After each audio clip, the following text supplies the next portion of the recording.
नर्मदे हर। आज सुबह माँ नर्मदा जी की आरती। आज सुबह सूर्योदय हो गया है और भाई आज हम हो चुके हैं थोड़ा सा लेट।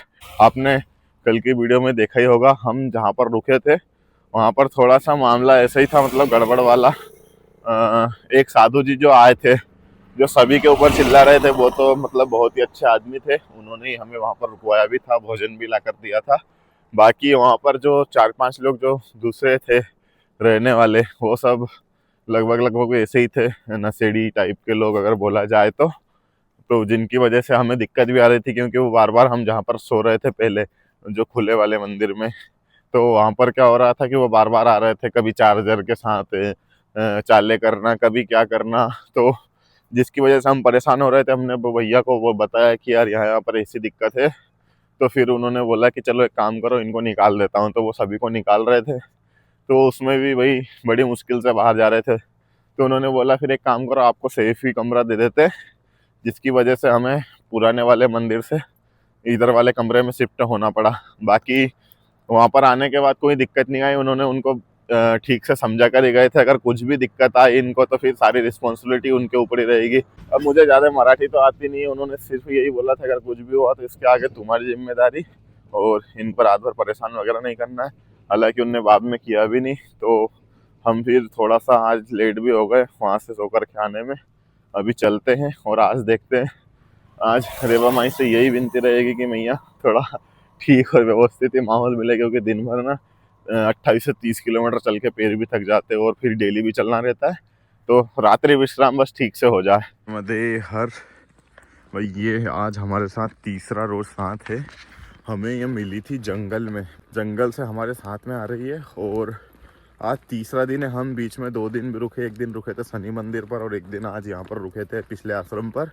भाई ये दोनों आश्रम पर पता नहीं कहाँ चली जाती है जब हम सोते हैं। जब बाकी जब सुबह देखते हैं फिर से हमारे साथ, रात को शाम होने के बाद में आश्रम तक तो जहाँ पीछे आगे पीछे दिखाई देती है, और बस फिर आश्रम पे हम सोए, उसके बाद में दिखाई नहीं देती है, पता नहीं कहाँ चले जाती है।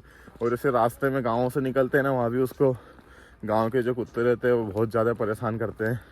उसके बावजूद भी उनसे बचते बचाते भी आज तीसरे रोज़ हमारे साथ है। अब देखते हैं हमारे साथ कहाँ तक जाएगी।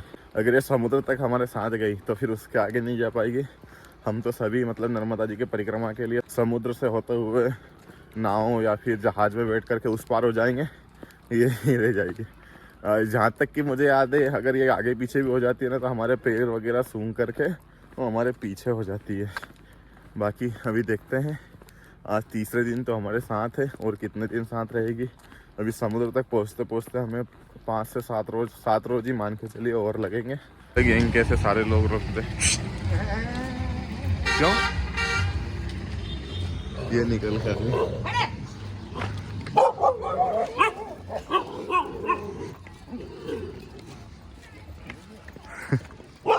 बेंटेक्स। देख लो भाई, यहाँ से भी बच निकली।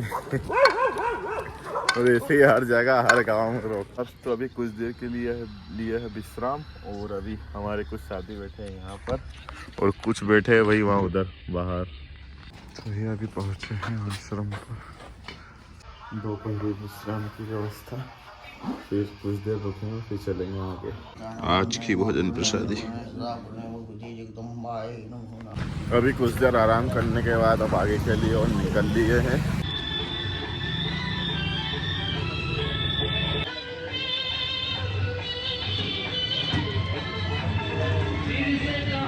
अभी मैया जी का एक और मतलब चमत्कार कहें या फिर हमारी उन्होंने जो विनती सुनी वो, अभी हम यहाँ रास्ते से निकल रहे थे, बहुत सारे गन्ने के खेत वगैरह देखते हो महाराष्ट्र से। तो मामा जी ने अभी परसों वाले दिन, क्यों मामा जी कब, कल या परसों, कल बोला था कि कहीं भी रुक करके गन्ने का ताजा रस पियेंगे। तो अभी हम ऐसे जा रहे थे, एक आगे शुगर फैक्ट्री आने वाली, हमने सोचा था अगर वहां तक नहीं मिला तो फिर खरीद के पियेंगे। उससे पहले ही मैया जी ने उससे पहले ही हमारी विनती सुन ली और जस्ट अभी गन्ने का जूस पी करके निकले। सभी को जो भी मन में इच्छा रहती है ना वो पूर्ण होती है। हाँ, कोई बताता है या नहीं बताता, बट हम जरूर बताते कि हमने सोचा था, जो आज हमारा पूरा हुआ। बाकी आगे भी देखते हैं माँ की महिमा। नर्मदे हर। अभी हम पहुंच चुके हैं महाराष्ट्र और गुजरात के बॉर्डर पे। और ये देखो सामने लगा है गुजरात का बैरिकेड। जस्ट अभी हम इंटर हो चुके हैं गुजरात में। लगभग 2 दिन चले थे महाराष्ट्र में, अब आ गए गुजरात। फाइनली अभी हम पहुंच चुके हैं गुजरात में। और भाई गुजरात में ज़्यादा कुछ नहीं, 3-4 किलोमीटर चलेंगे फिर से महाराष्ट्र के बॉर्डर के अंदर आ जाएंगे। बाकी एक चेक पोस्ट मिला है अभी हमें, जहाँ पर हम एमपी से महाराष्ट्र में इंटर हुए थे वहाँ पर कोई चेक पोस्ट नहीं था। कारण ये था, अगर हो सकता है हाईवे पर होगा, बाकी वहाँ से जहाँ से हम आए थे वो बिल्कुल गांव का रास्ता था, उस वजह से शायद चेक पोस्ट नहीं मिला। बट यहाँ पर महाराष्ट्र और गुजरात के बीच में चेक पोस्ट है। अभी गर्मी भी बहुत पड़ रही है, इस साइड ठंड कम है, गुजरात साइड में इधर थोड़ा। बाकी अभी देखते हैं 2-4 दिन और क्या रहता है। बाकी गांव मेरी बात हुई थी भाई, वहाँ पर खतरनाक वाली ठंड पड़ रही है। अभी जैसे ही हम अमरकंड साइड जाएंगे ना, एक तो ठंड का पीक भी आएगा और ठंड भी उधर बहुत तेज पड़ रही है लगभग। बट अभी देखते हैं, माँ नर्मदा की कृपा से अभी तो ठीक चल रहे हैं।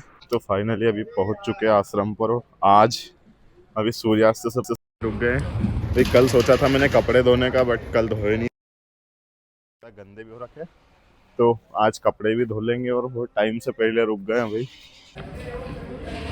आज रहेगी। तो अभी रख लिए अपने कपड़े और अब इनको करेंगे वॉश। आज काफी दिनों बाद, अरे बहुत दिनों से धोया नहीं था, 4 दिन पहन लिया कंटिन्यू। अब आज सुधरेगी धोती कुर्ते की हालत। और बाकी दूसरे भी कपड़े साथ साथ धो ही लूंगा, क्योंकि पहले रुक गए तो थोड़ी अभी उजाला भी है, सूख जाएगा। आज संध्या मां नर्मदा जी की आरती।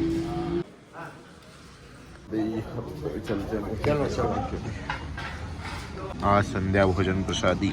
तो ये बाबा से अभी पैकिंग नहीं खुल रही। ले तू खोल दे, यहाँ से खोल, ये तोड़ दूँ।